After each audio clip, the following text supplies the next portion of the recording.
अब जो चले हैं तो ना रुकेंगे हम, मंजिल से अब ना थकेंगे हम। जीतने का अब है जुनून सवार, चाहे कुछ भी हो ना मानेंगे हार। ये है युवा जोश। दोस्तों, भगत का लहू है हम में लक्ष्मी की मर्दानगी, बस हमारे दिल में है अशफाक की दीवानगी। सर कटे पर ए वतन ये सर हमारा ना झुके, अब हमारे ये कदम किसी हाल में ना रुके। वंदना है हे भगीरथ भरत के भारत तुझे, सर के फूलों से तू अपना पद सजाने दे मुझे। नमस्कार बिहार। आज मैं अभिषेक राज, इम्पैक्ट कॉलेज बीएमसी का student, lotus Avio digital audio studio और इम्पैक्ट कॉलेज दोनों के सौजन्य से एक कार्यक्रम लेके आया हूँ जिसका नाम है युवा जोश। ये एक ऐसा प्लेटफॉर्म है जहाँ पर लोग अपनी बातों को, युवाओं अपनी विचारों को, अपनी समस्याओं को हमसे साझा करेंगे और अपने सुझाव देंगे। दोस्तों, आज के कार्यक्रम का जो मुद्दा हमने चुना है वो आजकल चाय पे लेके चर्चा से राजनीतिक मंच हर जगह पे गरमाया है, और वो मुद्दा है भारत और पाकिस्तान के बीच बढ़ रही तनाव की स्थिति। आज इसी मुद्दे पे हम पहुँचे हैं आरपीएस मोड़ स्थित इम्पैक्ट कॉलेज में, और हम यहाँ के छात्रों से एवं यहाँ के निदेशक से जानना चाहेंगे कि इस विषय पे इनकी राय क्या है। सर, सबसे पहले हम आपसे शुरू करेंगे। क्या हम 1965, 1971 और 1999, क्या 2016 एक बार फिर इतिहास में अंकित होने वाला है? 2016 तो मैं नहीं कंफर्म कर सकता हूं, लेकिन जैसे स्पीड से हमारी सरकार काम कर रही है इस मुद्दे पे, मुझे लगता है 2017 में कुछ ना कुछ तो अच्छा ज़रूर होगा। सो लेट्स वेट टिल 30 दिसंबर। और सरकार ने, सेंट्रल गवर्नमेंट ने जो भी स्टेप लिया है 500 और 1000 के नोट को बंद करके, ये एक पाकिस्तान को बड़ा तमाचा है। इससे आतंकवाद पे बिल्कुल से ब्रेक लग गया है। क्राइम्स जो हैं कश्मीर के एरिया में एलओसी पे बहुत कम होते हुए नज़र आ रहे हैं, और हम आशा करते हैं आगे की पाकिस्तान, अब आप थोड़ा संभल जाओ। टाइम ऐसा आ गया है कि हम अब आगे कुछ स्टेप ले सकते हैं और लेकर दिखाया है और आगे लेते रहेंगे। सो आई एक्सपेक्ट कि 2016 and 17 will be a benchmark in Indian economy and Pakistanis terrorist attacks and all.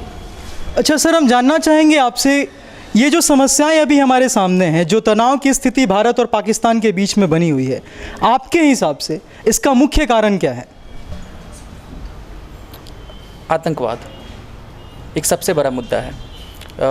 अगर ये प्रॉब्लम सॉल्व हो जाए तो हमें किसी तरह से परेशानी नहीं है कि हम पाकिस्तान के साथ रहे, बिकॉज वो भी हमारे एक अभिन्न अंग हुआ करते थे। और फिर से हम चाहते हैं कि वो वापस से उसी तरह का माहौल बने और एक अच्छा माहौल बने, और इस सब को माहौल बनने के लिए आतंकवाद पे रोक लगना सबसे महत्वपूर्ण है। और इसके लिए पाकिस्तान को भी आगे आना पड़ेगा। हिंदुस्तान तो आगे है ही, इसमें आगे चल ही रहा है, अब साथ में भी आने की कोशिश करें, या तो आगे आएँ इस चीज़ को लेकर के। ये मुद्दा गंभीर होता जा रहा है दिन प्रतिदिन। सो मैं चाहूँगा कि आप, रिक्वेस्ट है पाकिस्तान से हमारा कि आप कृपया करके अपने वैचारिक स्थिति में कुछ बदलाव लाएं और आगे बढ़ें। अब हम कुछ छात्रों से उनके विचार जानना चाहेंगे। आप प्लीज़ आइए। आपका नाम? अंकित जायसवाल। अंकित जायसवाल, ऐसा क्यों होता है हमेशा कि हमारे देश के शहीद सैनिकों के परिजन ही रोते हैं? जैसे पॉलिटिक्स नेता हैं जो उनके मतलब शहीद हो जाते हैं तो बोलते हैं कि वो शहीद होने के लिए गए थे, बट ये सब जिस लैंग्वेज यूज किया जा रहा है, इसकी वजह से हमारे देश के परिजन, सैनिक के जो परिजन हैं वो रोते हैं। जी, हम कुछ और छात्रों से बात करेंगे। आप प्लीज़ आ जाइए। आपका नाम? विवेक सिंह। विवेक, क्या शांति के लिए भारत और पाकिस्तान में जंग ज़रूरी है?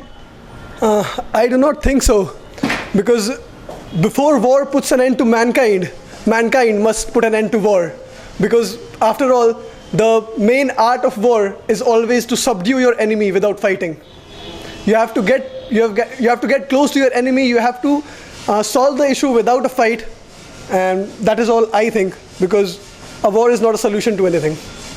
तो आपके हिसाब से क्या कदम उठाना चाहिए हमारी सरकार को? Basically, I'm India and I'll be influenced by the Indian thought. India has always been trying to cross the border and go with a hand of friendship, but I think we need to influence Pakistan as well, because all our efforts have failed. But Pakistani government, Pakistani army and Pakistani people should be influenced by the thought that India has put forward a hand of friendship, and we must accompany them and walk in a safer world without war. As we all know that China is also supporting Pakistan, and he has also supported terrorism. We can indirectly say that. So what is your view? What basically happens is, if you are a smart nation, if you are basically a smart nation, and we know China is, we are running the Chinese business. So we know China is a smart nation, and any smart nation, when the thing comes to war, will not be supporting Pakistan. So I don't think that China is a major problem for India when it comes to war, because a smart nation will never support any country in aspect of war. It might be supporting in a vocal kind of thing, but a war will go very heavy on Pakistan. अच्छा, हम कुछ और छात्रों से भी यहाँ जानना चाहेंगे. आपका नाम? रिपु कुमारी. रिपु, आपसे जानना चाहेंगे, एक महिला होने के नाते, एक छात्रा होने के नाते, जब आपका भाई, आपके पिता या आपके कोई भी परिजन सरहद पे जाते हैं, कैसा लगता है एक महिला को, एक स्त्री को कैसा फील होता है? अंदर से तो थोड़ा डर लगे रहता है, लेकिन ये सोच के हिम्मत मिलती है कि चलो वो हमारे देश के लिए कुछ करने जा रहे हैं. उन आतंकवादियों की तरह नहीं है जो मासूम लोगों को मारने जा रहे हैं. वो है एक भगवान की तरह होते हैं जो हमारी रक्षा करते हैं. इसीलिए थोड़ी हिम्मत मिलती है अंदर से. अच्छा, आज आप क्या चाहती हैं? भारत सरकार ने जो कदम उठाए हैं, क्या वो कदम पर्याप्त हैं या फिर और ज़्यादा कड़े कदम उठाना चाहिए पाकिस्तान के विरुद्ध? नहीं, सही है, लेकिन अब सरकार बिल्कुल सही है, वो लोग अच्छे कदम उठा रहे हैं, लेकिन उन्हें और भी सख्त कदम उठाने चाहिए, क्योंकि पाकिस्तान मुझे नहीं लगता कि अब वो सुधरने वाले हैं. जी, हम यहाँ पे कुछ और लोगों से बात करेंगे. आप आइए प्लीज़. आपका नाम? उत्सव अरुण.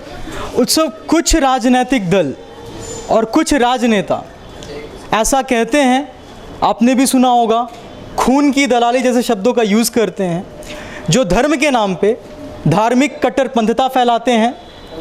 उनको एक युवा क्या जवाब देना चाहता है?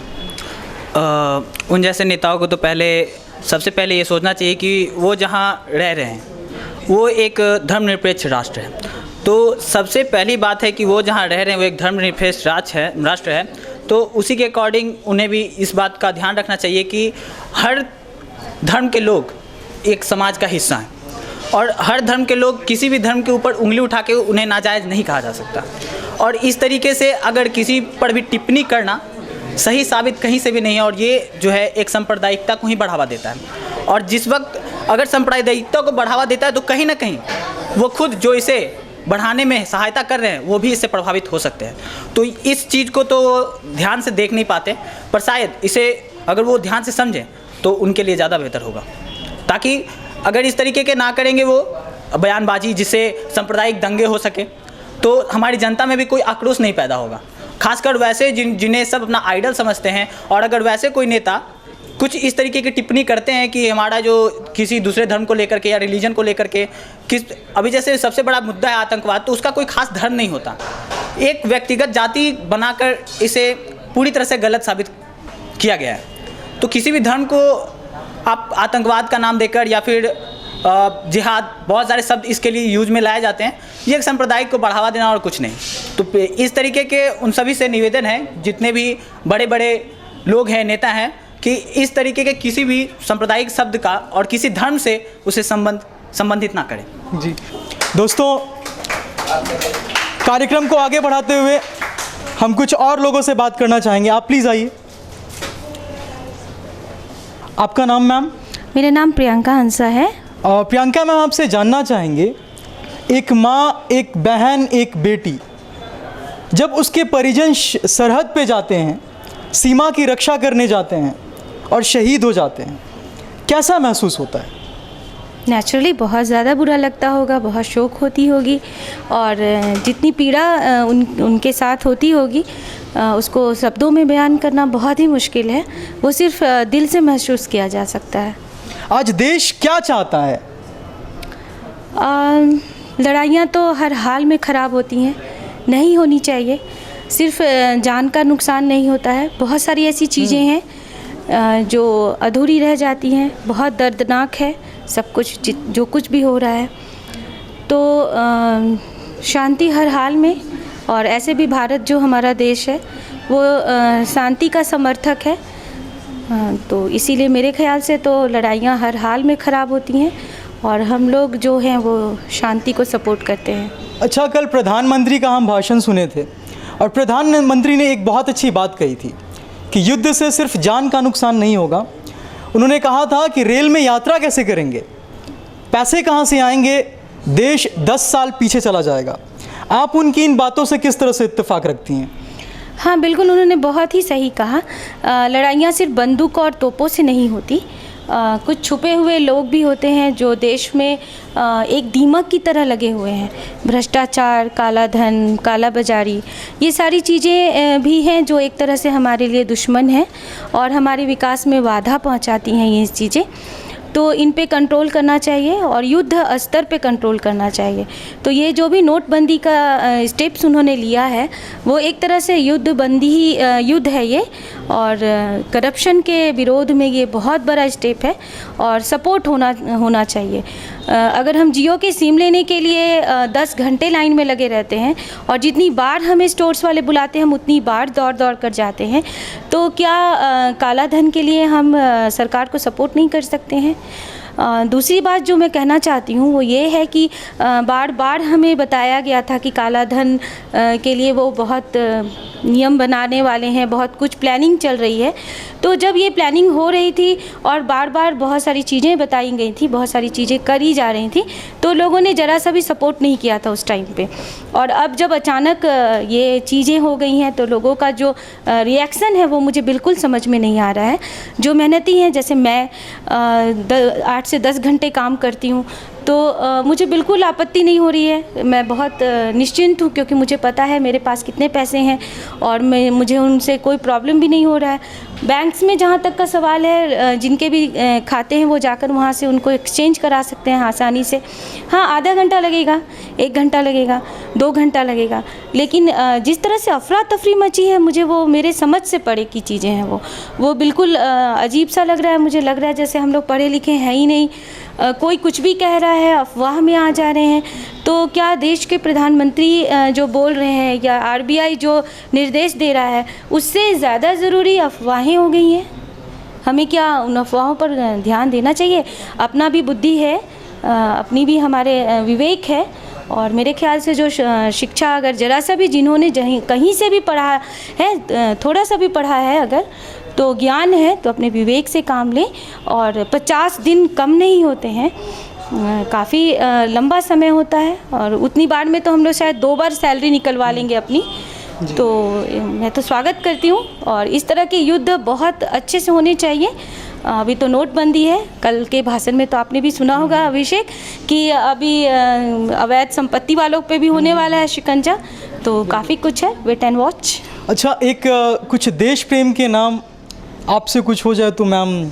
हाँ बिल्कुल, मैं हर टाइम तैयार हूँ, और मुझे बहुत प्यार है अपने देश से, जिसे मैं व्यक्त करती रहती हूँ हर टाइम हर जगह। मेरे FB पे भी आप देख सकते हैं, और हर किसी के अंदर होता है ये एहसास, ये जज्बा, और वो मेरा एक मानना है कि जो देश का ना हुआ वो किसका होगा। जी बिल्कुल। तो मैं एक गाना सुनाना चाहूँगी।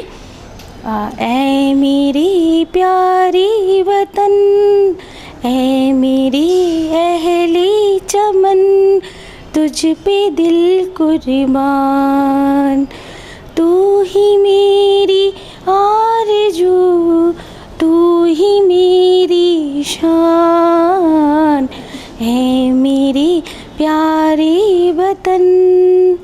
और अभिषेक, ये सिर्फ गाना नहीं है, वाकई ये मेरा देश जो है वो मेरी शान है। और मैं इसके लिए कुछ भी कर सकती हूँ, किसी भी हद तक जा सकती हूँ। जी थैंक यू मैम। तो अभी हमने देखा कि मैम ने कहा, ऐ मेरे प्यारे वतन, ऐ मेरे अहले वतन, ये वतन हमारा है, ये देश हमारा है, ये मुल्क हमारा है, हम इस देश के वासी हैं और इस देश के वासी होने के नाते हमारा कुछ कर्तव्य बनता है। आइए इस बातचीत को आगे बढ़ाते हैं और कुछ और लोगों से बात करते हैं। आप प्लीज़ आइए। एक बात बताइए, आप बड़े होके मतलब हमेशा सवाल पूछा जाता है क्या बनना चाहते हैं, क्या बनोगे, क्या नहीं बनोगे, आप क्या बनना चाहते हैं? मैं बड़े होकर 100% रक्षा विभाग में जाना चाहूँगा। अगर आर्मी में नहीं तो DRDO में तो पक्का जाना चाहूँगा। जी मैं यही पूछने वाला था कि कोई कहता है मैं डॉक्टर बनूंगा, कोई कहता है इंजीनियर बनूंगा, कोई कहता है बिजनेसमैन बनूंगा, लेकिन दोस्तों ये हमारे देश की बहुत बड़ी विडंबना है। कोई क्यों नहीं कहता कि मैं एक सैनिक बनूंगा, कोई क्यों नहीं कहता कि मैं एक सिपाही बनूंगा? आपने ये सोच कहाँ से लाई? और एक रक्षा में क्षेत्र में जाने के नाते मैं आपसे ये जानना चाहता हूँ, आप क्या सोचते हैं इस मुद्दे पे? क्या भारत को पाकिस्तान के खिलाफ युद्ध छेड़ देनी चाहिए? नहीं, अभी जिस प्रकार की भारत की अर्थव्यवस्था है, पाकिस्तान की अर्थव्यवस्था है, तो ये तो अभी बिल्कुल भी संभव नहीं है कि युद्ध किया जाए। इससे हम लोगों पर बहुत ही प्रभाव पड़ेगा। आप देख सकते हैं कि हल्का सा नोटबंदी पे क्या क्या रिएक्शन है, तो युद्ध होने पर तो बहुत ज़्यादा होगा। आप क्या सोचते हैं कि सेना में कितना दमखम है?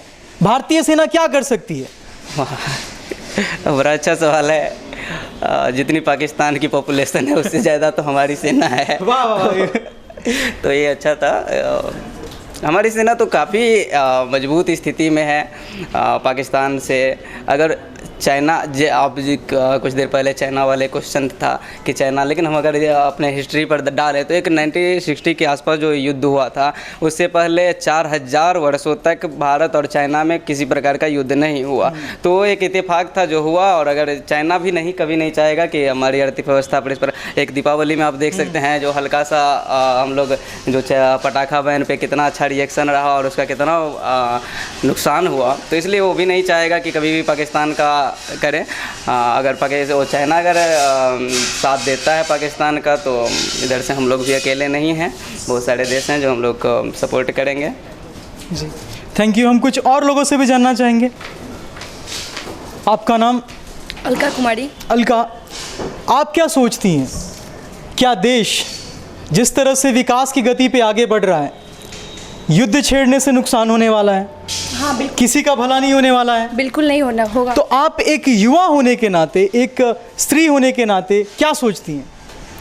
मैं सोचती हूँ कि लड़ाई झगड़ा करने से कुछ नहीं होने वाला, और इससे इंडिया का भी नुकसान हो रहा है और कहीं ना कहीं पाकिस्तान का भी हो रहा है। और लड़ाई जो हम कर रहे हैं तो इससे दिन प्रतिदिन हम लोगों के बीच डिफरेंस आ रहा है, हम लोगों के बीच कड़वाहट आ रही है, हम लोगों के रिश्ते ख़राब हो रहे हैं।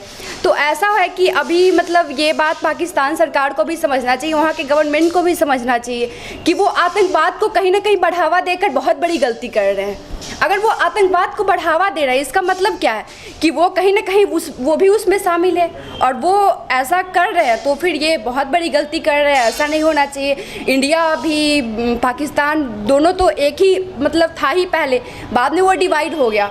तो फिर जब हम लोग ये जाति धर्म के वजह से जो लड़ाई झगड़ा चल रहा है उसको वो नहीं चलना चाहिए, वो बंद हो जाना चाहिए, और फिर हम लोग सब भाईचारे आपस में ब्रदरहुड का ये रिलेशनशिप होना चाहिए। और ऐसे करने से किसी का कुछ नहीं होने वाला, और जहाँ ही तक कि घाटा ही होगा, हम लोग माइनस में ही जाएंगे, प्लस में नहीं आने वाले। अच्छा, कुछ लोग राजनीति करते हैं देश के नाम पे, धर्म के नाम पे, जाति के नाम पे, हिंदू, मुसलमान, सिख और ईसाई ना जाने कितने टुकड़े करते हैं देश के। उनको आप क्या जवाब देना चाहेंगी? मैं उनको सबसे पहले ये बताना चाहूँगी कि जिस वक्त हमारे इस धरती पे ह्यूमन एग्जिस्टेंस में आए, जिस वक्त उनका इवोल्यूशन हुआ, उस वक्त कोई जाति धर्म नहीं था, ना कोई हिंदू था, ना कोई मुस्लिम था, ना कोई सिख था, ना कोई मराठा था, ना कोई ईसाई था। लेकिन वो हम लोगों ने ही डिवाइड किया है। तो आज जब हम लोग पढ़े लिखे हैं, हम लोग सब लोग शिक्षित हैं, तो फिर हम लोगों में ये पार्टीशन क्यों आ रहा है कि ये हिंदू है, ये मुस्लिम है? ऐसा नहीं होना चाहिए। इससे कहीं ना कहीं इस मतलब जाति प्रथा से भी हमारे समाज को, हमारे देश को इससे बहुत बड़ी नुकसान हो रही है, जो कि ऐसा नहीं होना चाहिए। हम लोग को समझना चाहिए कि जाति धर्म सब हम लोग ने ही विभाजन किया है इसका। जो हिंदू समाज थे, ऐसा कोई भगवान नहीं बोले थे कि हाँ, हम लोग अगर भगवान को मानते हैं तो भगवान नहीं बोले थे कि ये हिंदू है, ये मुस्लिम है। सब लोग, जब हम लोगों के रगों में, हम लोगों के बॉडी में एक समान ब्लड बह रहा है, जब हम एक हिंदू और एक मुस्लिम और एक सिख और ईसाई, ठीक है, वो सबका अगर ब्लड हम एक साथ मिला दें, इंक्लूड कर दें, तो फिर ये डिस्टिंग्विश करना, ये विभाजन, उसका ब्लड का विभाजन करना कि क्या कौन मुस्लिम है कौन हिंदू है, ये बहुत टफ हो जाएगा। सबका ब्लड का कलर रेड ही है, तो फिर उसमें हम ये कैसे कह सकते हैं कि वो मुसलमान है, वो हिंदू है, तो वो ईसाई है, तो वो सिख है? ऐसा नहीं होना चाहिए। इसमें जिनके पास नॉलेज नहीं है या फिर जो थोड़ा बहुत इसका जाति प्रथा को मानते हैं, उनको समझाना होगा कि देखिए ऐसा करने से हमारे देश का ही नुकसान हो रहा है, ये नहीं होगा।